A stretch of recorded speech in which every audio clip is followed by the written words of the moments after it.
खेतों में धान की फसल तैयार, बस कटाई का है इंतजार। जैसे इन फसलों की कटाई होगी, रबी के सीजन के फसलों की बुआई शुरू हो जाएगी। और रबी के सीजन की एक मुख्य फसल है मटर की फसल। एक किसान बड़े पैमाने पर व्यावसायिक स्तर पर हमारे देश में मटर की खेती करता है। उसका जो मुख्य उद्देश्य होता है, मटर की हरी फलियों को जल्दी से जल्दी बाजार में लेकर जाए और अच्छा मुनाफा कमाए। और उसके लिए जरूरी हो जाता है कि एक किसान अपनी फसल के लिए किस प्रकार का समय प्रबंधन करे, किस प्रकार से खेतों की तैयारी करे, किन उर्वरकों का स्पेशल डोज में इस्तेमाल करे, किस प्रकार की वैरायटी का चुनाव करे, सीड ट्रीटमेंट क्या हो, और जर्मिनेशन के बाद का जो फुल प्रबंधन है वो क्या हो। इन सभी विषयों पर विशेष रूप से प्रकाश डालने से पहले मैं चाहूंगा कि अगर मेरा वीडियो आपको अच्छा लगे तो मेरे इस चैनल को लाइक करें, सब्सक्राइब करें और ज़्यादा से ज़्यादा लोगों को शेयर करें। किसान भाइयों, आज हमारे देश में मटर की बड़े पैमाने पर खेती की जाती है। मध्य प्रदेश, उत्तर प्रदेश, राजस्थान, कर्नाटक, गुजरात, बिहार और इसके अलावा और कई प्रदेशों में मटर की बुआई की जाती है। और किसानों का उद्देश्य होता है मटर की हरी फलियों को बाजार में ले जाकर अच्छी कीमत प्राप्त कर सके, अच्छा मुनाफा प्राप्त कर सके। फसल की व्यावसायिक स्तर पर खेती करने में उसे उस फसल के समय प्रबंधन पे विशेष रूप से ध्यान देना पड़ता है। फसल की अर्ली सोइंग या फिर लेट सोइंग उसकी फसल की अच्छी कीमत एक किसान को बाजार से दिला पाती है। और अर्ली सोइंग का जो समय है वो मुख्य रूप से 25 सितंबर से चालू हो जाता है।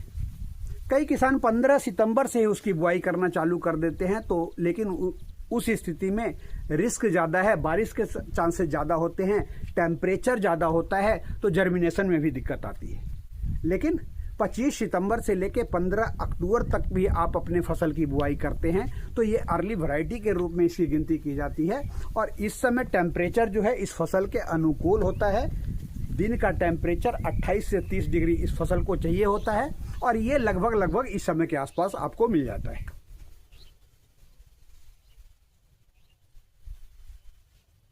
धान की फसल की कटाई होनी है, इसके बाद इन खेतों की तैयारी शुरू हो जाएगी मटर के फसल की बुआई के लिए।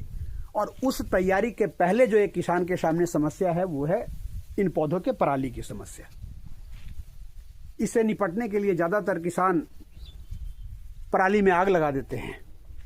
मैं इसे कहीं भी किसी भी रूप में उचित नहीं कहूँगा। अगर आपके पास समय है तो डिकम्पोजर का इस्तेमाल कर सकते हैं, लेकिन चूंकि आपको अर्ली सोइंग करनी है तो ये जो डिकम्पोजर में जो 15 से 20 दिन का समय लग जाता है डिकम्पोज होने में आपकी पराली को, तो उसके लिए किसान के पास समय नहीं बचता है। वैसी स्थिति में खेतों में पराली को मजदूरों के द्वारा एक समान रूप से बिखेर दें। बिखेरने के बाद अपने खेतों की अच्छी जुताई करवाएं। अगर एक जुताई से काम न चले तो दूसरी जुताई करवाएं। 2 जुताई करवाने के बाद आपकी जो पराली है आपकी मिट्टी में पूरी तरह से मिल जाती है।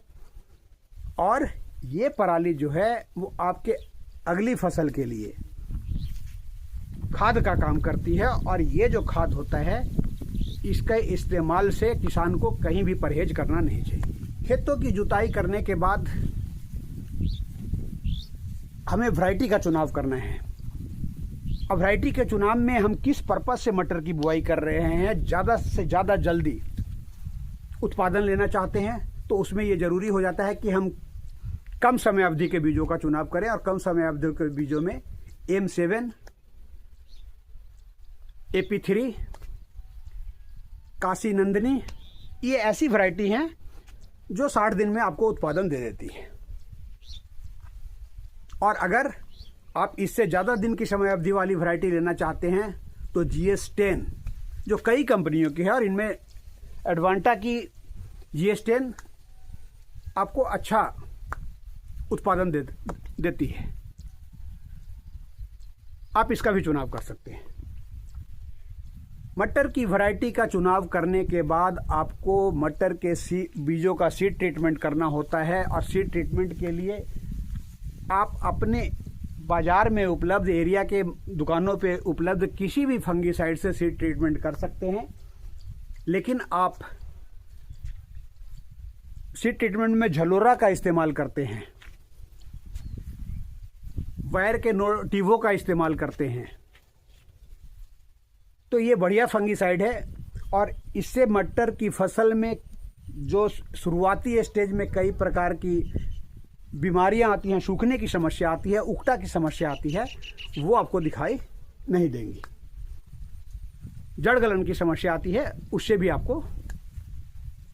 आप यूपीएल का इलेक्ट्रॉन अगर लेते हैं, तो अगर हम सीड ट्रीटमेंट में एफआईआर विधि का इस्तेमाल करते हैं, तो यूपीएल का इलेक्ट्रॉन जो है वो आपके तीनों तरह के उपचार को एक ही दवा से उपलब्ध करा देता है। सीड ट्रीटमेंट करने के बाद बीजों को 1 घंटे के लिए आप छाया में सूखने के लिए छोड़ दें। उसके बाद जुते हुए खेतों पे आपको एक स्पेशल डोज लेना होता है, जो आपकी मटर की फसल को निरंतर ग्रोथ की ओर अग्रसर रखता है, जल्दी उत्पादन तक पहुंचाता है। और वो स्पेशल डोज आप डीएपी के कॉम्बिनेशन के साथ बना सकते हैं, एसएसपी के कॉम्बिनेशन के साथ बना सकते हैं, टीएसपी के कॉम्बिनेशन के साथ बना सकते हैं। मैं जिस कॉम्बिनेशन के साथ अपनी फसल की बुआई करूंगा वो होगा डीएपी 1 बोरी प्रति एकड़, 50 किलो प्रति एकड़ डीएपी, 10 केजी वेंटोनाइट सल्फर, 20 से 25 केजी पोटास, और प्रति एकड़ आधा केजी फंगीसाइड, जिसमें हम साफ ले सकते हैं, रोको ले सकते हैं। ये जो फंगीसाइड होगा वो शुरुआती स्टेज पे जो आपके तने सूखते हैं, मटर की पौध सूखती है या उगटा जो है, उससे आपकी फसल को बचाएगा।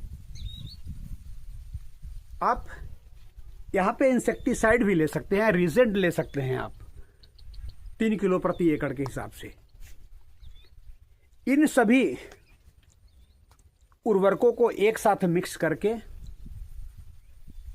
हमें अपने जुते हुए खेत में बिखेर देना होता है। बिखेरने के बाद अगर आपके पास सुविधा है तो मटर के बीजों की बुआई सीड ड्रिल के माध्यम से उन खेतों में करवाएं।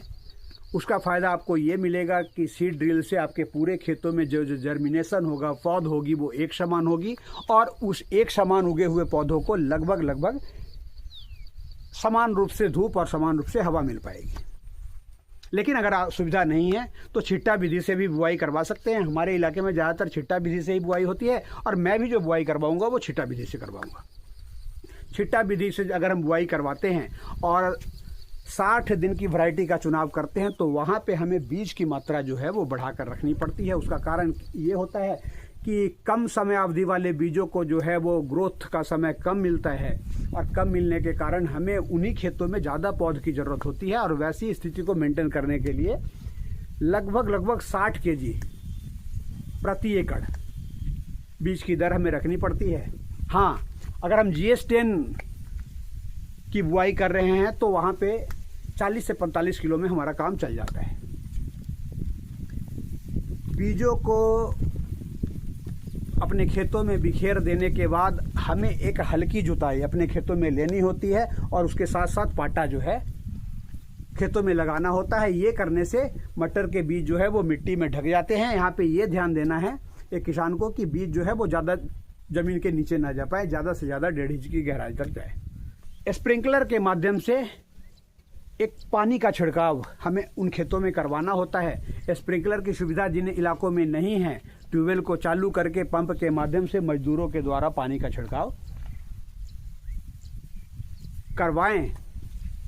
जब एक किसान ये सब कुछ कर लेता है तो 1 हफ्ते के बाद बीजों में से जर्मिनेशन आपको दिखाई देना चालू हो जाता है। आपकी पौध जो है वो मिट्टी से बाहर आनी चालू हो जाती है।